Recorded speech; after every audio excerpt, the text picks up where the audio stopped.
नमस्कार, मैं संजय कुमार आप सभी लोगों का मैथमा कॉस्मोस के इस चैनल पे फिर से स्वागत करता हूं। हम लोग का नंबर सिस्टम का ये पार्ट 2 होने जा रहा है, अर्थात ये दूसरे भाग की चर्चा हम लोग करने वाले हैं, जिसमें हम लोग संख्याओं के वर्गीकरण की चर्चा करेंगे। भाग पहले में हम लोग नंबर सिस्टम के परिचय का अध्ययन कर चुके थे, जिसमें हम लोग नंबर सिस्टम अर्थात संख्या पद्धति के विभिन्न पद्धतियों का विवरण पता किए थे। साथ ही में उसके एक दूसरे से बदलाव की भी चर्चा की गई थी। इसमें आपका बाइनरी, ऑक्टल, डेसिमल और हेक्साडेसिमल पर हम लोग विस्तार पूर्वक अध्ययन किए थे। उम्मीद करते हैं कि आपको वो पाठ अच्छे से समझ में आया होगा। जिन लोगों ने इस पाठ को अभी तक नहीं देखा है, उनसे मैं अनुरोध करना चाहूंगा कि इस पाठ में आगे बढ़ने से पहले आप पार्ट 1 का अध्ययन जरूर कर लें, ताकि आपका बेहतर समझ और अंडरस्टैंडिंग इस भाग में क्लियर हो सके। तो आइए हम लोग इसके पार्ट 2 की चर्चा करते हैं।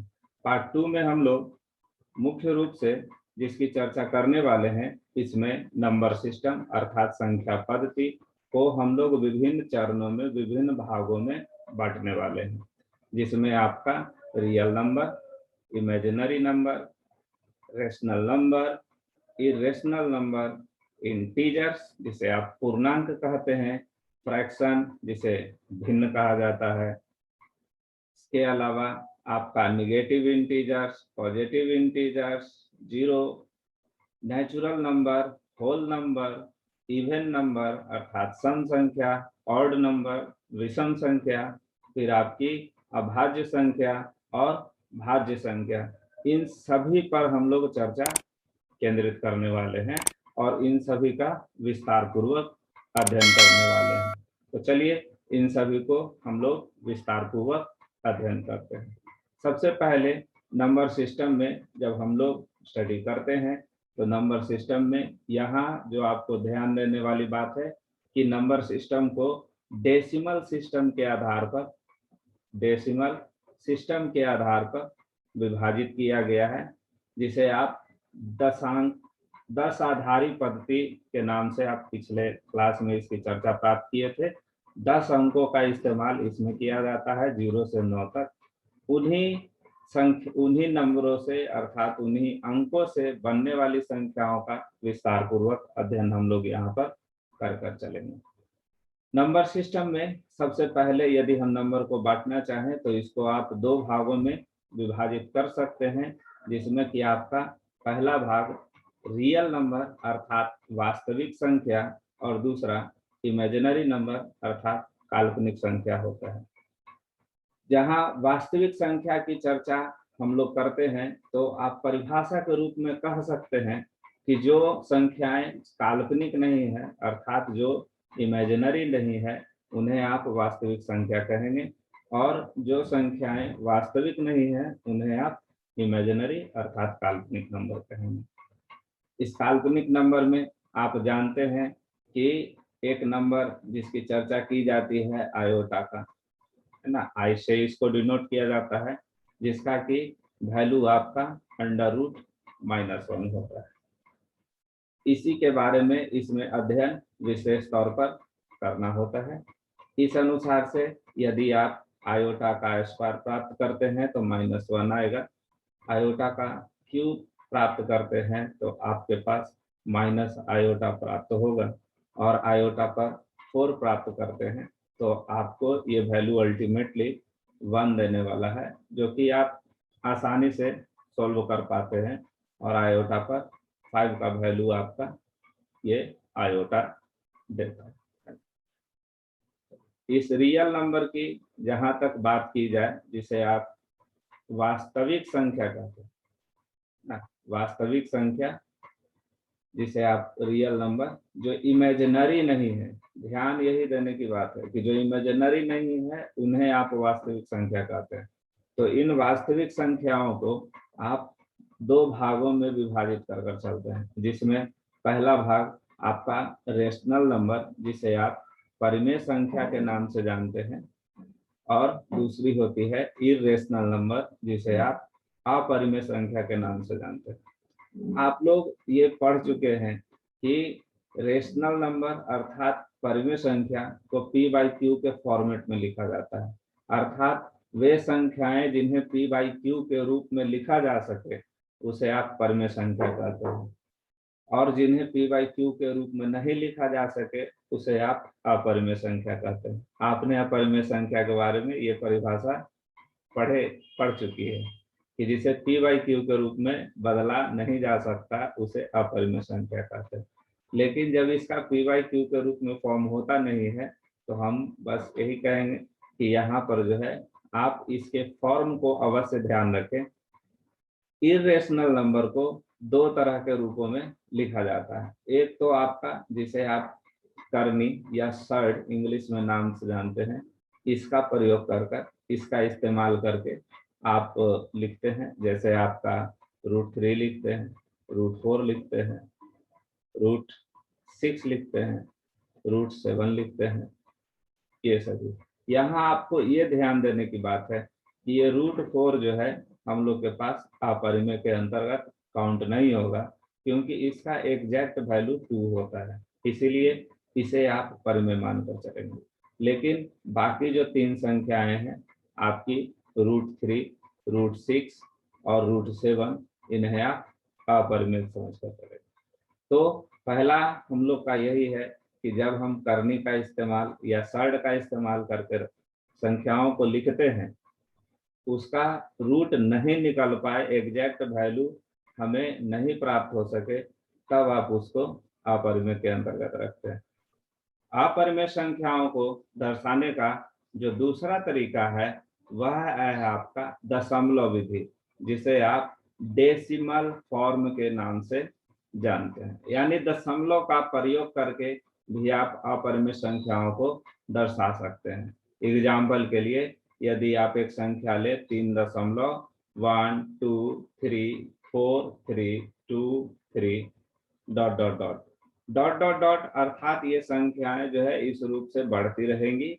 तो इन संख्याओं में यदि ये अपरिमेय होंगी तो उनमें कुछ खास गुण होगा, कुछ खास नेचर होगा। जैसे ये सबसे पहली जो संख्याएं होंगी, ये संख्याएं आपकी नॉन टर्मिनेटिंग होंगी, नॉन टर्मिनेटिंग, जिसे आप अशांत के नाम से भी जानते हैं। यानी ये संख्याएं शांत नहीं होगी। अशांत कहने का मतलब कि ये संख्याएं इस रूप में बढ़ती रहेगी, इन्फिनिटी तक ... के रूप में आगे की ओर बढ़ती रहेगी, ये इनका एंडिंग नहीं होगा, इसलिए इन्हें आप अशांत कहेंगे, अशांत के नाम से जानते।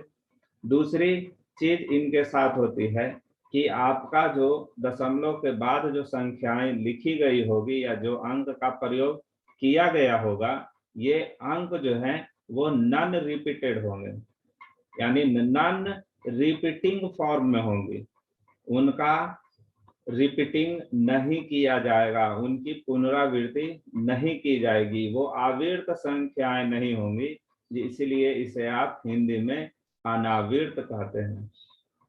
यानी कि ये संख्याएं अशांत होने के साथ साथ अनावृत भी होंगी, अर्थात नॉन टर्मिनेटिंग होने के साथ साथ ये नॉन रिपीटिंग भी होंगी। मतलब कि यदि कोई संख्या नॉन टर्मिनेटिंग है और नॉन रिपीटिंग है, तब आप उसको अपरिमेय संख्या की श्रेणी में रख सकते हैं। आइए आगे हम लोग बात करते हैं इसके बाकी अध्ययनों का।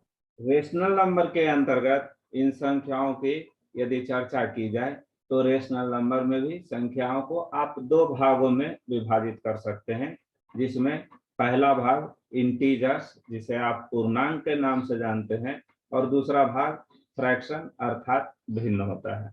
तो हम लोग फ्रैक्शन की बात कर ले और इंटीजर्स की बात कर ले।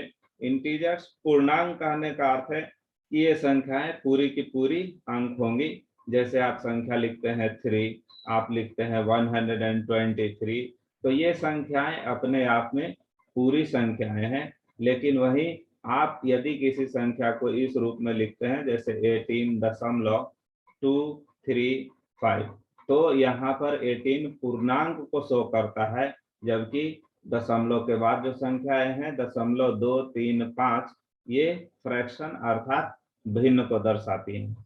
तो फ्रैक्शन अर्थात भिन्न की चर्चा यहाँ पर हम लोग करने वाले हैं। फ्रैक्शन यानी भिन्न को जो है आप अलग अलग रूपों में इसको भी आप लिख पाते हैं। एक फॉर्मेट होती है P/Q के फॉर्मेट का, यानी इनको P/Q के रूप में आप लिख पाएंगे, लेकिन इसमें आपको ध्यान देने की जरूरत है कि Q का जो वैल्यू है वो कभी भी 1 नहीं होगा।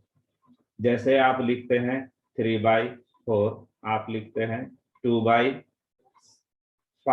आप लिखते हैं 3/7, तो ये संख्याएं जो है P/Q के फॉर्मेट में है, इनको आप फ्रैक्शन यानी कि भिन्न कहकर चलेंगे। दूसरा तरीका है इनको दशमलव के रूप में शो करना, यानी कि डेसिमल के रूप में शो करना, लेकिन इसके डेसिमल में आप ये चीज को ध्यान रखेंगे कि इसका डेसिमल जो होगा वो नॉन टर्मिनेटिंग और टर्मिनेटिंग दोनों तरह का हो सकता है, यानी अशांत और शांत, है ना। नॉन टर्मिनेटिंग और टर्मिनेटिंग। नॉन टर्मिनेटिंग जिसको कि आपको कुछ देर पहले ही बताया गया है कि नॉन टर्मिनेटिंग को आप अशांत कहते हैं, और दूसरा टर्मिनेटिंग, इसका हिंदी आपको हो जाएगा शांत। तो ये दोनों फॉर्मेट में आपको मिलता है, दोनों रूपों में मिलता है। टर्मिनेटिंग का मतलब उनके बाद जो है आपका डॉट डॉट डॉट का इस्तेमाल नहीं किया हुआ होगा। जैसे आप लिखते हैं 3.234, तो ये संख्या जो है वो दशमलव के बाद डॉट डॉट का इस्तेमाल नहीं की गई है, ये शांत हो गई है, इसीलिए इसको आप टर्मिनेटिंग कहेंगे। तो ये संख्या जो है वो फ्रैक्शन अर्थात रेशनल नंबर के फ्रैक्शन के अंतर्गत ही आएंगी। दूसरी, यदि ये नॉन टर्मिनेटिंग होंगी तो ये ध्यान रखेंगे कि जैसे 2, 3, 4 के बाद डॉट डॉट डॉट लिखी जाए यदि, तो आपकी इस दशमलव के बाद की संख्या जो है वो रिपीट फॉर्म में होंगी, आवृत्त के फॉर्म में होंगी, उनका पीरियोडिक होगा, आवृत्ति होगी, रिपीटिशन होगा। जैसे संख्या लिखी जाए 3.2342, उसके बाद फिर से 42 लिखा जाए, फिर से 42 लिखा जाए, डॉट डॉट डॉट इस तरह छोड़ दिया जाए, तो आप देख पा रहे हैं कि 42 42 42 की पुनरावृत्ति बारंबार हो रही है। इसलिए इस तरह की संख्याओं को आप डेसिमल के रूप में रखते हैं। डेसिमल के रूप में आपका रेशनल का ये पार्ट भिन्न के अंतर्गत आ जाएगा। तो आपको ये भली भांति यहाँ पर समझ लेनी है, इसमें कंफ्यूज नहीं होकर चलना है कि यदि नॉन टर्मिनेटिंग और नॉन रिपीटिंग होगा तो वो इरेशनल होगा, लेकिन नॉन टर्मिनेटिंग लेकिन रिपीटिंग होगा तो आपका फ्रैक्शन होगा। ये आपका नॉन टर्मिनेटिंग तो होता ही है, साथ में ये आपका रिपीटिंग होगा, ये ध्यान रखनी है। फ्रैक्शन जो है वो रिपीटिंग होगा और इरेशनल जो है वो नॉन रिपीटिंग होगा। ये नॉन रिपीटिंग होगा, नॉन टर्मिनेटिंग होने के साथ साथ नॉन रिपीटिंग भी होगा। बाकी आगे हम लोग इंटीजर्स जिसे पूर्णांक आप कह रहे हैं, जो पूरा का पूरा अंक है, इसकी क्लासिफिकेशन यदि की जाए तो इसको भी आप 3 भागों में विभाजित कर चलते हैं, जिसमें एक आपका निगेटिव यानी कि ऋणात्मक पूर्णांक, दूसरा आपका पॉजिटिव यानी धनात्मक पूर्णांक, और एक आपका जीरो होता है। ये ध्यान देने वाली बात है कि जीरो को ना ही निगेटिव लेकर चलते हैं और ना ही पॉजिटिव लेकर चलते हैं, इसको इन दोनों के बीच में मानकर चलते हैं। अर्थात जीरो ना ही निगेटिव इंटीजर्स है ना ही पॉजिटिव इंटीजर्स है, ये इंटीजर का एक अलग कैटेगरी है। इसके बाद आपको यह ध्यान देने की जरूरत है कि जो जीरो और पॉजिटिव नंबर्स हैं इनको एक साथ होल नंबर अर्थात पूर्ण संख्या के नाम से जाना जाता है। जीरो और पॉजिटिव इंटीजर्स का एक कलेक्शन है, इस कलेक्शन को आप पूर्ण संख्या या होल नंबर के नाम से जानते हैं, और पॉजिटिव इंटीजर्स को आप नेचुरल नंबर यानी प्राकृत संख्या के नाम से जानते हैं। होप हम समझते हैं कि ये अच्छे से बातें समझ में आ रही होगी कि नंबर सिस्टम आपका नंबर जो है वो रियल नंबर और इमेजिनरी में, रियल नंबर आपका रेशनल नंबर और इरेशनल नंबर में, रेशनल नंबर को इंटीजर्स और फ्रैक्शन के रूप में बदल देते हैं और इंटीजर्स को निगेटिव, जीरो और पॉजिटिव इंटीजर्स में हम लोग रखकर समझते हैं। वहीं आपकी जीरो और पॉजिटिव इंटीजर्स को एक साथ होल नंबर कहा जा रहा है और पॉजिटिव इंटीजर्स को नेचुरल नंबर कहा जा रहा है। यहाँ ये भी ध्यान रखना है कि आपका होल नंबर में जीरो तो होता है लेकिन नेचुरल नंबर में जीरो नहीं है। आइए अब हम लोग यहाँ पर होल नंबर की चर्चा करते हैं। होल नंबर जिसे आप पूर्ण संख्या के नाम से जान रहे हैं। इनके वर्गीकरण में आपको ये ध्यान देना है कि इनको दो तरह से वर्गीकृत किया जा सकता है, जिसमें आपका दो आधार है। एक आपका भाज्यता का आधार यानी विभाजिता, डिविजिबिलिटी का आधार, और दूसरा जो है वो फैक्टर्स का आधार अर्थात गुणनखंड का आधार। इस आधार पर, इन दोनों आधार पर संख्याओं को अलग अलग तरीके से विभाजित किया जाता है। सबसे पहले हम लोग भाज्यता के आधार पर यदि बात कर रहे हैं तो मुख्य रूप से हम लोग इसको दो भागों में विभाजित करेंगे। ये ध्यान देने वाली बात है, यहाँ भाज्यता के आधार पर लिखने का हमारा तात्पर्य दो से भाज्यता है, यानी दो से भाज्यता के आधार पर आप इसको दो भाग में डिवाइड करते हैं। एक संख्या जो सम संख्या अर्थात इवन नंबर होती है, दूसरी विषम संख्या जिसे आप ऑड नंबर के नाम से जानते हैं। सम संख्या वे संख्याएं होंगी जिन्हें दो से विभाजित करने पर किसी भी तरह के शेष की प्राप्ति नहीं होगी। ये संख्याएं दो से पूरी तरह से विभाजित हो जाएंगी। और वहीं विषम संख्या को दो से आप विभाजित करेंगे तो वो पूरी तरह से विभाजित नहीं होगी।